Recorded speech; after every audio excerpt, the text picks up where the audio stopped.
Hello, everyone. It is Monday, the 18th of November, 2024. And although international events are very interesting right now, I do want to go back to an older video I did on my other Rumble account. For some reason, I don't see it on my Don189 channel. And so I do want to share because it is still important and relevant, and it didn't get any likes or views really. And I want to prop it up instead of being redundant.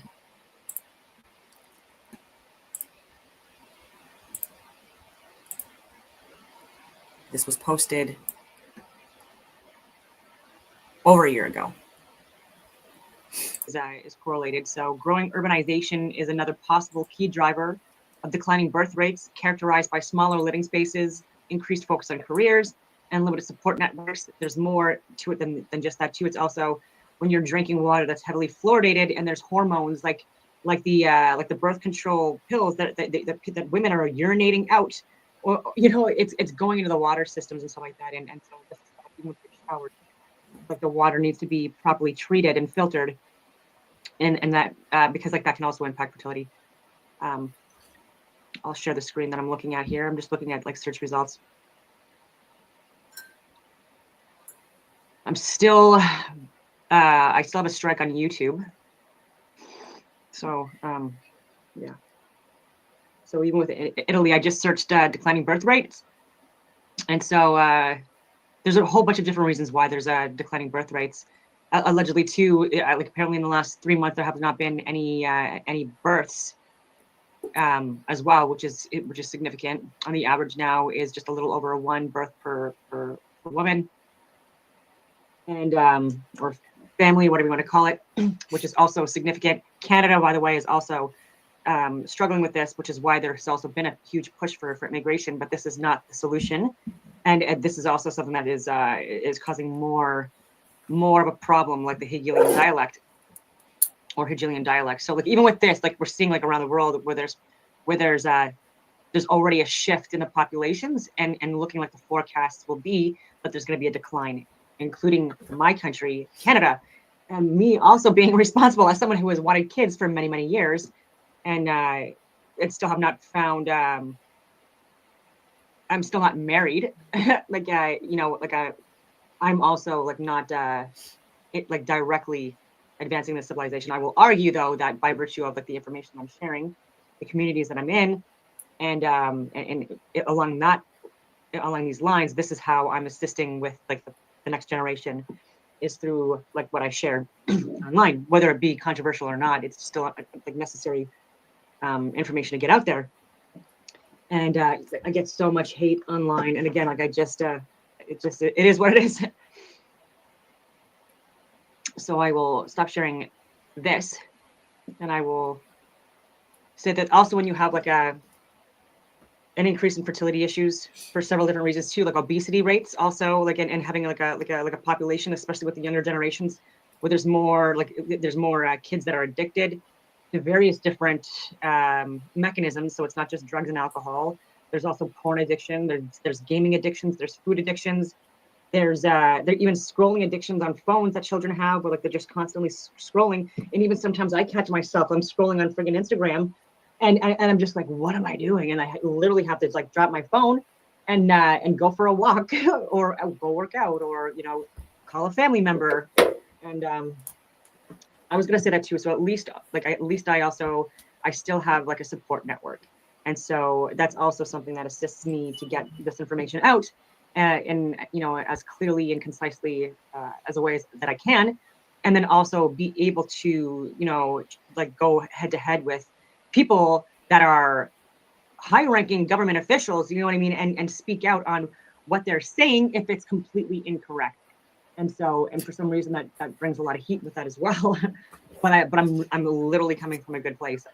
So like I'm the opposite of someone that's trying to incite emotional responses in people. I'm trying to share information to make it where you're not caught off guard, and you have informed consent and all that stuff. And I still censor my video. So even when I'm on YouTube, I make my videos, most of my videos, if not all, but at least most, I make them where it's 18 and over. And so I restrict myself in that way because even, and I'll reiterate, I have many nieces and nephews and younger cousins, and even my nieces and nephews that are now they're now adults.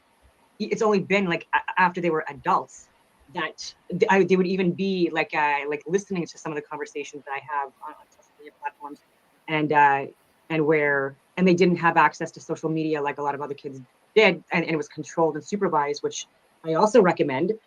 And still like not conversations that so I wouldn't have controversial conversations with them without parental consent, and or making sure that I wasn't giving information that was just going to be needlessly traumatic with like no reason behind it, right? And so like anyway, so even with war stuff, right, like I served 15 years as an infantry officer for like the entire war of Afghanistan and beyond, including in the special forces, and now I'm incorporated for over 5 years, so I literally didn't even have a break. Like I've been of service to Canada for over 20 years now. And yeah, and I'm seeing them running on the wall with so many different things. Anyways, I want to share this before I freaking go on another tangent. I just gotta force it. I think it's this one. So this is another one by Eric Dubé, who whether you have any like bias towards him or not, I wish that people would be more open-minded with his work and take saying that over a year and a half, regardless of what you think he's affiliated with. Like there's no proof, first of all, and so that there's also character defamation and stuff like that. Like that's also ongoing because like again, there's even conspiracies out there that Eric Dubé is allegedly like a spy and CIA and all of this stuff. But like even if he was CIA or whatever or working with the government, good. Like nothing that he's sharing is like is doing us any harm. It's in fact, it's helping and healing, and it's incredibly freaking brilliant, genius work, right? So like you want people in government and in the CIA to have this information, to share this information if they have it. You know what I mean? Like, and so I don't understand why people are trying to like destroy this guy. There could be jealousy and stuff like that too, and controlled opposition trying to like shut this guy down. But like clearly, it doesn't look like he's like committing any crimes at all, and seems to be again someone that's trying to heal humanity. So yeah, and so if he works with government, good. I would pay taxpayers money for people, to get truth and good information, that's that again that allows us to access our higher levels of consciousness and see the world for like as it really is, so that we're able to make better decisions for ourselves and others moving forward. As of now, have just surpassed 8 billion people living on Earth. In 1800, there were only 900 million members of the human family spread across the world, raising to 1.65 billion in 1900. Okay, and this is also for this cycle of life. So he's talking about like the population increase. There's also older maps and accounts like archived and through like indigenous peoples like also giving these accounts of ancient advanced civilizations where there were literally millions of people, advanced cities, even in North America and beyond. And so, but when there's natural and or man-made disasters that wipe out entire areas, then you're starting from scratch, right? Or almost from scratch, and likely even having to get people from other areas to inhabit lands if it's been complete societal destruction. And skyrocketing to nearly 7 billion in the year 2000. Now, in 2023, we have allegedly just passed the 8 billion mark, with UN predictions claiming these statistics will continue to rise until reaching a whopping 11 billion at the turn of the next century. Given past failures and the many lies spewed by the UN during recent world events, however, it is fair and justified to remain skeptical of such statistics and to do some independent investigation before blindly believing. By collecting official statistics and doing your own math, it is difficult to find a way for these numbers to add up. For example, India supposedly has a countrywide population of well over 1.4 billion citizens. But when practical calculations are made using the UN's own numbers, how they could possibly conclude such a high figure is clear as mud. Taking their official figures of populations from the largest 300 cities in India, from 12.4 million in the biggest city Mumbai to just over 100,000 in the 300th placed city of Aurangabad, and adding them all together, that barely accounts for 200 million of this supposed 1.4 billion. That means we are meant to believe that the other unaccounted for 1.2 billion Indians are somehow spread out across tiny towns, villages, and the countryside? If all the 300 places with the largest populations in India taken together only account for 200 million people, it is statistically and geographically impossible for there to be another 7 times this number mysteriously hiding out in the remaining small towns and villages with populations all lower than 100,000.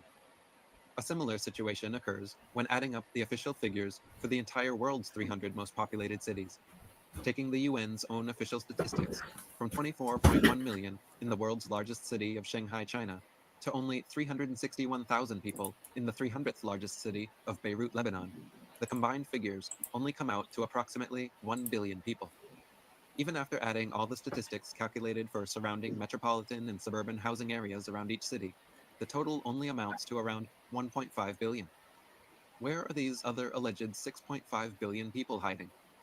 If the world's largest urban and suburban populations combined only total 1.5 billion, are we honestly meant to believe there are quadruple this number living in rural areas?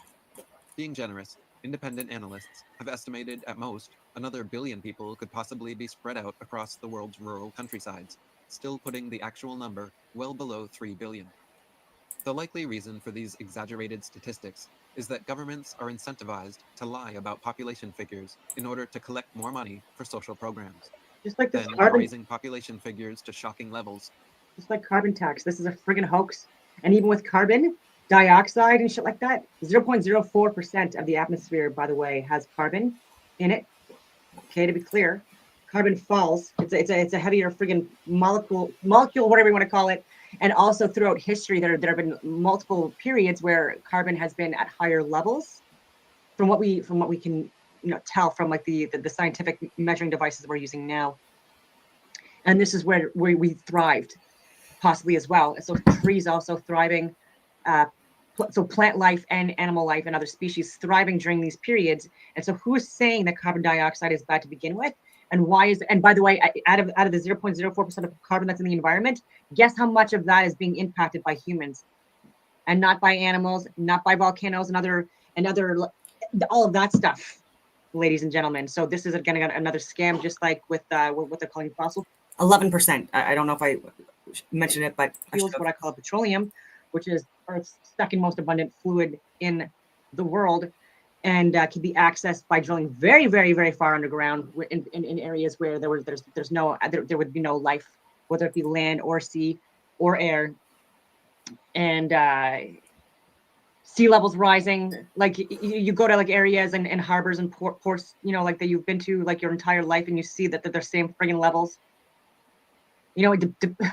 Depending on how much ice and blocks and materials are in the water, you know what I mean? It's going to be like maybe a little lower or a little higher. fear is created in the minds of the masses, and they are even more. I think you'll get into this too, but I don't know because I'm watching this with you. But you can fit like the entire population into the state of Texas, I believe. More easily able to control and sell us on And see chapter 33, America, the New World Order. expensive enslaving solutions. This hoax has resulted in billions. And the land mass and the size and like all that stuff that we're getting provided. Billions of dollars spent fighting the phantom of so-called overpopulation, and led to many inhumane population control programs. In reality, however, if everyone. And I'll reiterate, everything that I'm showing you is open source. Everything I'm showing you is open source and declassified and out there for like literally like a 5-year-old has access to this if they have a phone. And so this is why like I'm sharing this and compiling all this stuff on my feed at risk to myself, because it's out there and there are people that know this, and so you should know this. We're all squeezed into a population density of 27,000 per square mile, which is comparable to New York City. 8 billion people would only fill up the state of Texas, leaving the entire rest of the world uninhabited. Thus, the idea that. So the city, like the major cities in the world, their populations, it's readily out there. You can access it now and just Google it. It's even on Google, is what I'm saying. And you can just like do the calculations, do the math yourself, and then do your own estimate of like look at the size of Texas and then break that down. Earth is dangerously overpopulated and governments need to take drastic measures to combat the issue is another paper tiger attempting to scare us into submission. As Walter Williams wrote, the United Nations Population Fund has helped governments deny women the right to choose the number and spacing of their children. Overpopulation concerns led China to enact a brutal one-child policy. Forced sterilization is a method of population control in some countries. Yeah. Nearly 250,000 Peruvian women were sterilized. Our government, through the UN Population Fund, is involved in population moderation programs around the world, including in India, Bangladesh, Pakistan, Nigeria, Mexico, Indonesia, Brazil, the Philippines, Thailand, Egypt, Turkey, Ethiopia, and Colombia. The greatest threat to mankind's prosperity is government, not population growth. Not government. I keep on saying this. So this is where like I disagree, because I work with government, in government, around government, for over 20 years of my life, and there's still people that serve in multiple different capacities, and these are people that are good people. They're of service. They are trying to get this information out there for others to consider, and they're just, because people are just seeing dollar signs that are in the positions that, like, we're supposed to have honorable people, and this is who they're working against, right? So it's like not like the whole friggin' thing, like 1,000% not at all. There are just the people that I name. These people just, they need to resign already and be investigated by like the government needs to hold them accountable. And that's where the argument is, right? Like even with the RCMP, why did you stop your investigations and just go? Because you didn't refuse to give more like the information that you requested. Like you should just continue to pursue that, because like that's why people that are within the RCMP as well, that I know, that even with the ERT teams, they're saying like they're frustrated, right? They're just like that this is not what we do. This is not who we are. Have we not learned from the past, et cetera, et cetera, et cetera. And so, yeah, so I'm gonna like make that clear. For example, Zimbabwe was agriculturally rich, but with government interference was reduced to the brink of mass starvation. Any country faced with massive government interference can be brought to starvation. Blaming poverty on overpopulation not only lets governments off the hook, but also encourages the enactment of harmful, inhumane policies. Today's poverty has little to do with overpopulation. The most commonly held characteristics of non-poor countries are greater personal liberty, Greater personal, private property rights, the rule of law, and an economic system closer to capitalism than to communism. So I'll see what else that he has out there, because he has longer videos on this as well. I'll just see if he tags them or links them.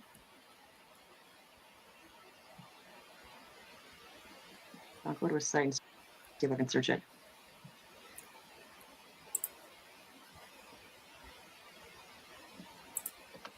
Bear with me on this.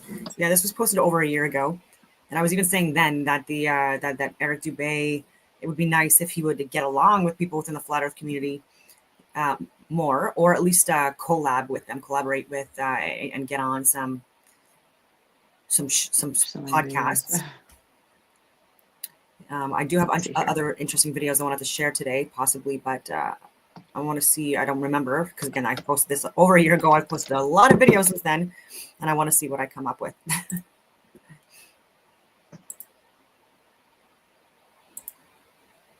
That should have been enough. But while I'll also say, like, this is a good YouTube channel as well. And so when we talk about population, it's also good to also throw in things that the majority of the population think they know about the world they live in, but they don't. How it's defined. This is how it works. Okay, I will say that I don't. It might have been in another video. I can't find my like. I have a few videos on population hoax, but even for me, like when I search, I can't see it. Like I am so friggin' censored, especially being in Canada. But I actually tallied the numbers, and so I took like the UN official numbers of cities and surrounding areas all over the world. Like UN numbers, official numbers that were provided by that are like the country's governments, and it came out to like 1.59 billion or something like that. And so even then, and I was sharing this, I transferred over all the data into an Excel spreadsheet, and I auto calculated, and that's the numbers that were coming out. And so I verified this myself, and so how can we say that out of all the major countries in the world, and with the biggest populations, and like counting all their cities and surrounding areas, you're telling me that like the remaining like 6.5 billion people are from like rural areas? That like it's not a fact. It's not reality.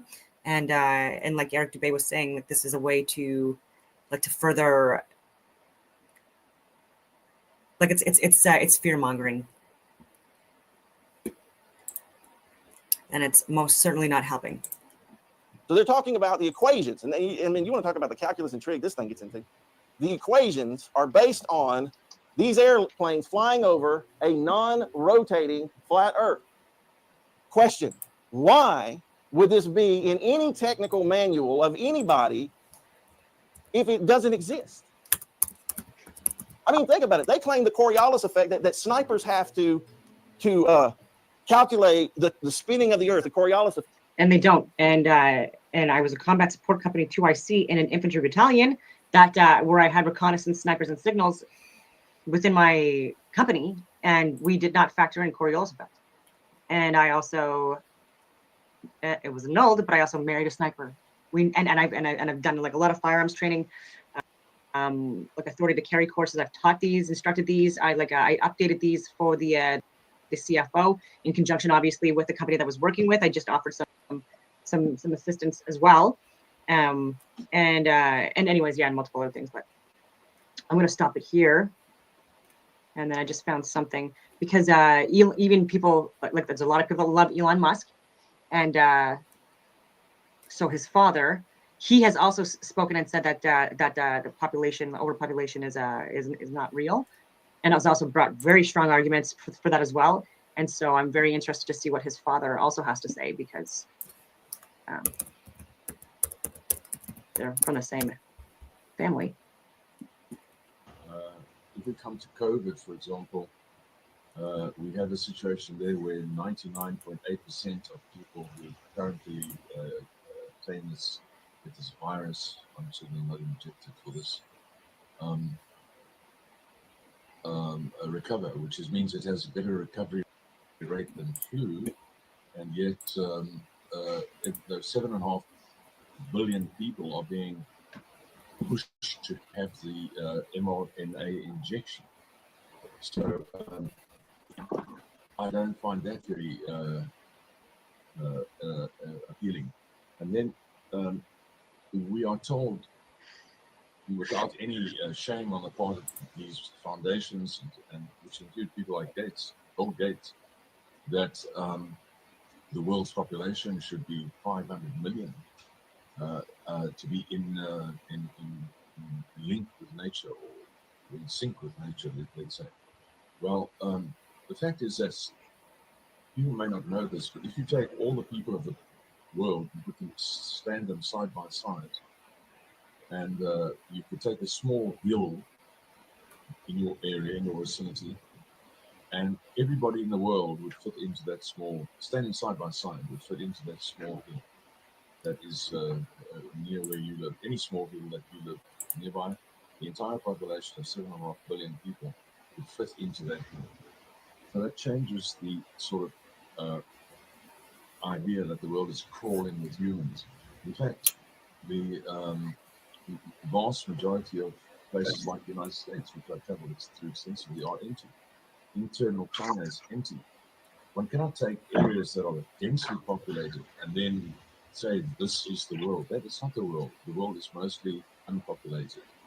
And I'd like to say something further about the COVID. I think there's something wrong. It doesn't make sense.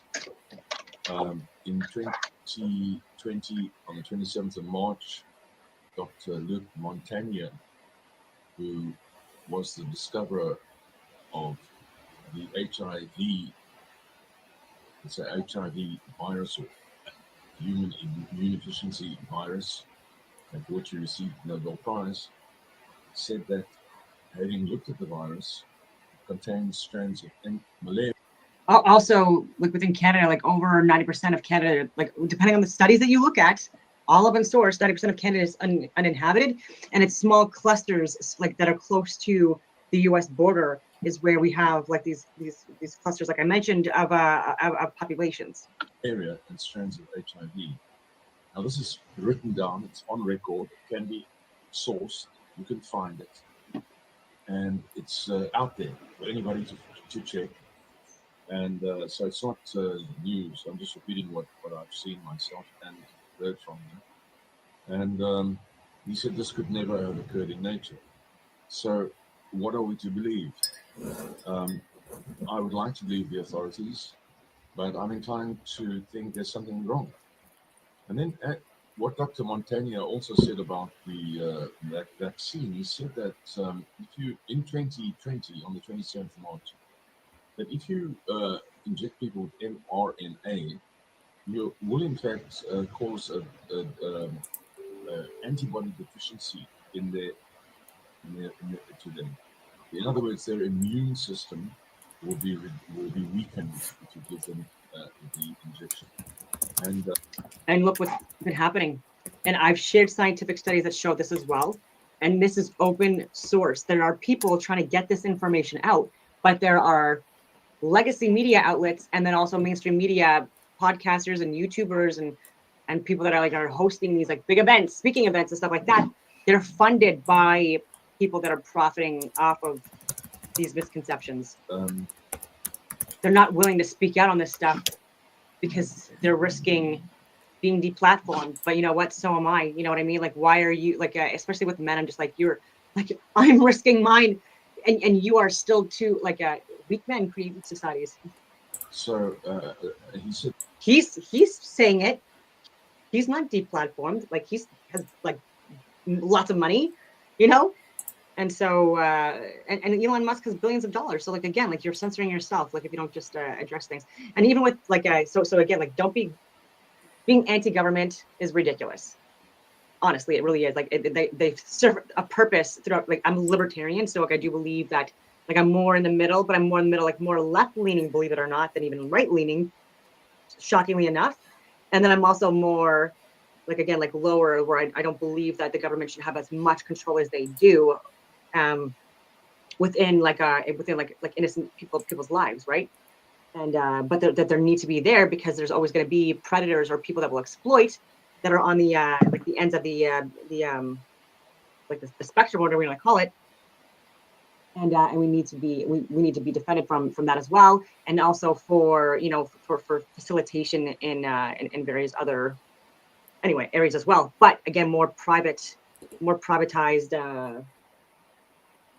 organizations as well. this. I'm simply repeating what he said. Could lead in time to many people simply dropping dead, and we are seeing that. We are seeing athletes dropping dead, and if this is and people talk about like the Federal Reserve and banking systems and stuff like that too, and I've worked in and around people like in banks, like I've even done executive protection for like the heads of the Bank of Canada, and they were good people. They were just people that there was just no opportunity to discuss anything that would go against like any of the narratives that they were pushing for whatever reason. Not narrative, but like even with like what I'm talking about is like for their reasons for certain taxes and increases in interest rates and things like that. And they were having to, well, I mean, they didn't have to follow, but pushing an agenda. I've talked about ending the Federal Reserve. And I'm definitely not talking about Mark Carney when I'm talking about the people that I worked with. He should not be the leader of the Liberal Party. And he is absolutely affiliated with WEF, very much connected and working with them. And so, and pushing their agenda again with international overreach. So there are certain people that you can't mix up that work in the same organizations or groups. Okay. And some people are really good people. And there are some people who are motherfucking not. And not holding people accountable within government that are making poor decisions. And so, like I've had great experiences with people within banks. Even my mortgage specialist, I've had her for years. She's an amazing person. It's not her fault that my interest rate that my mortgage doubled or almost doubled. This is like the finance minister, Chrystia Freeland, and the decisions she made. And that were and then Justin Trudeau gonna balance the budget. You know what I mean? Like that's not the banking system's fault, right? These are people that did a lot of mismanagement of a friggin' budget they were given, and oftentimes it's banks that have to bail them out, right? Too, and they also fund other good initiatives, like even with RBC, with like clean water blue water projects, and other things that they do, and so other likely like a handful of people, within that are possibly like exploiting, certain events throughout the world and profiting from it, possibly, but it's in every it's in literally every single organization. Anyway, A thing I may not say on this tube on YouTube, I don't know, but there's right next to my current episode on YouTube, an episode by Mark Stein, in which he says exactly the same thing. In fact, he shows on this episode the people who have discusses the matter with people who have lost loved ones after taking the injection. So so even with the carbon tax, right? Like you can blame whoever you want. I've shared like the budget and the business planning that went into the carbon tax initiative, like even several years ago, and like I believe it was over 80% at that time of the budget was going towards salaries of people, right? So that we already have enough people, a lot of people in government, and a lot of people that also. So they're overinflating government position jobs again. And so that sounds a little bit cool, but what I was saying is 80% of the money going towards the carbon tax scam is going towards people's salaries to push and keep on promoting this false narrative. This needs to be deplatformed. These people need to be fired. Okay, unfortunately, okay, get another job. And so even with that, like I don't mention in here, or maybe I do, I don't know, but I talk about foreign temporary workers and how there's millions of foreign temporary workers a year that come into Canada, and they are going into like the major city centers and urban areas now, and we're getting overdeveloped, and we have, especially since COVID, under this cabinet, with these elected officials and leaders and mayors also pushing this and allowing this to happen within various communities, but middle class completely being impacted, and so when we finally manage this disaster, replacement migration, whatever you want to call it, and then impacting Canadians and our taxpayers' money going towards this and proxy wars that again are not helping anyone in Canada and definitely not assisting our economy, when there are still Indigenous areas that don't have clean running water in these areas. It's just appalling to me what we're doing with what these people are doing with our money. And and we don't have a big population in Canada. It's anywhere between 38 and 40 million, depending on who you talk to. But we need to factor in that there's likely less than that. And and we're impacting, as we're seeing now, and in the US as well. Doing like barely anything during the day and getting paid six figures to play Spider Solitaire all day, and it's not going towards where it needs to go. Sorry, I got up at 3 a.m. again. I don't know if I talk about other things in this, but I do want to share another video I've seen on it's called Overpopulation Hoax. Let me see what this is about.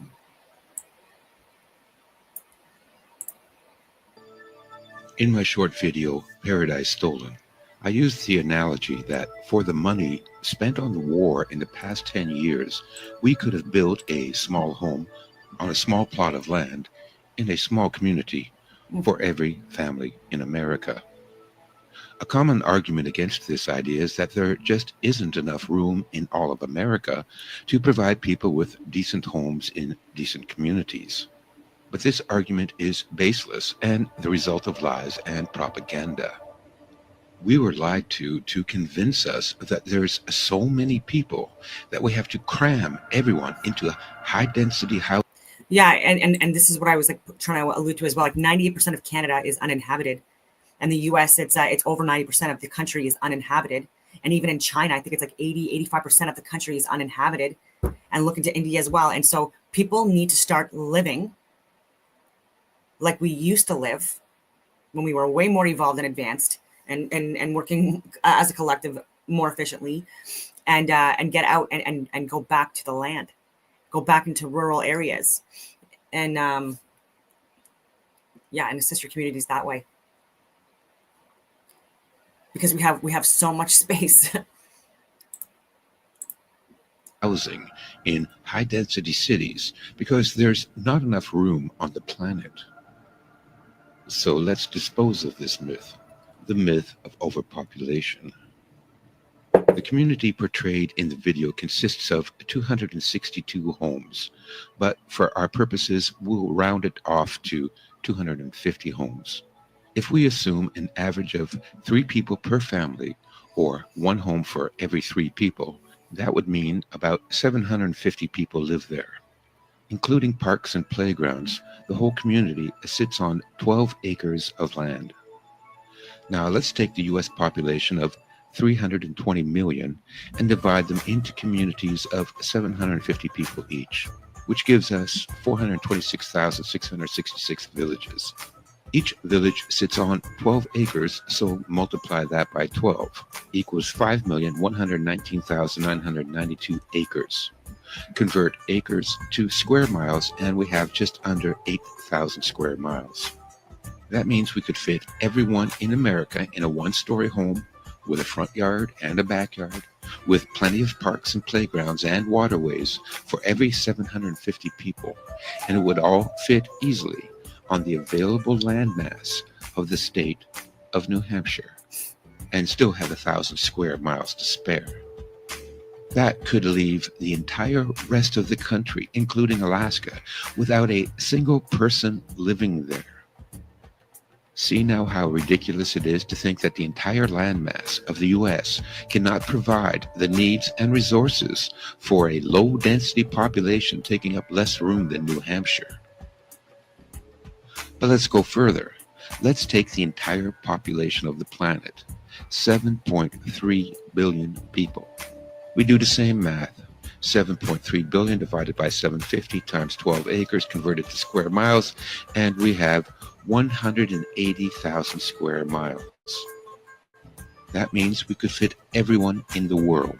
Every American, Canadian, Australian, Mexican, European. And he's going off, I mean, this is an older video, but he's saying 7.5 billion people. And what Eric Dubay and people like myself and others are saying is it's significantly less than that based off reported numbers worldwide. It's possibly even less than 2 billion. Russian, Muslim, African, Hindu, Chinese, Japanese, Indonesian, and way more room. All of South America in a 1-story home with a front yard and a backyard with plenty of parks and playgrounds and waterways for every 750 people, and the entire world population could all fit easily on less than 75% of the available landmass of the state of Texas, and still have 80,000 square miles of Texas to spare. I think we can all agree there are too many people in the world, and we really should limit our reproduction.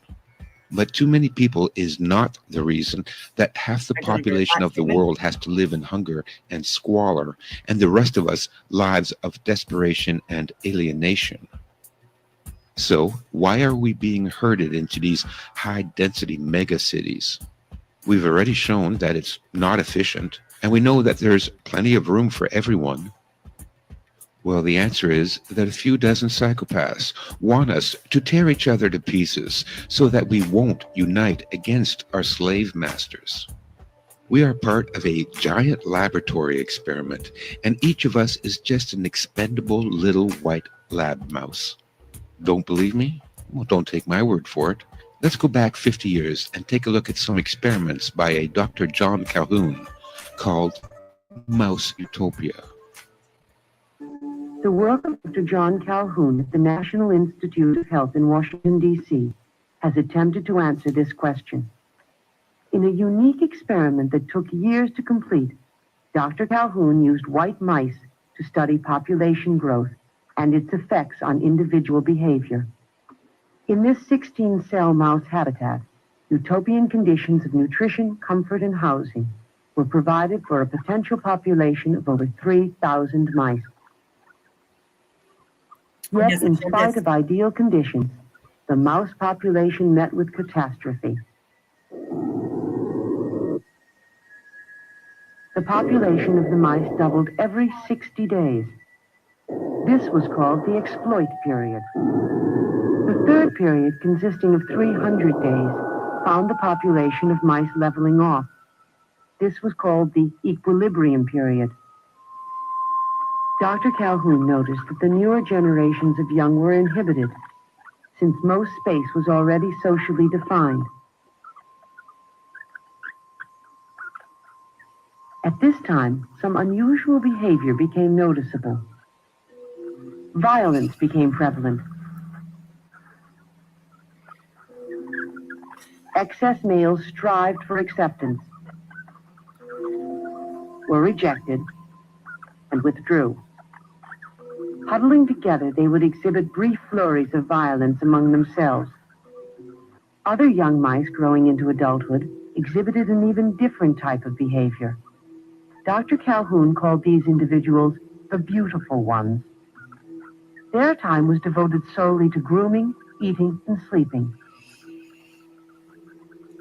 They never involved themselves with others, engaged in sex, nor would they fight. All appeared as a beautiful exhibit of the species, with keen, alert eyes and a healthy, well-kept body. These mice, however, could not cope with unusual stimuli. Though they looked inquisitive, they were, in fact, very stupid. Dr. Calhoun called the last period the die phase, leading the population into extinction. Although the mouse utopia could house 3,000, the population began to decline at 2,200. In the shift from the equilibrium to the die phase, each animal became less aware of associates, despite all animals being pushed closer together. Dr. Calhoun concluded that the mice could not effectively deal with the repeated contact of so many individuals. The evidence of violence increased to the point where most individuals had had their tails bitten to some degree. Eventually, the entire mouse population perished. What the filmmakers fail to mention is that these mice would never have behaved that way if they weren't trapped in the narrow confines of the experiment. These behaviors and conditions would never exist in nature. It is only an artificial, closed system that causes these problems. Still And you want to make these 15-minute cities. wonder why we are being herded into cities. Universe 25. Hunger Games. Not very interesting.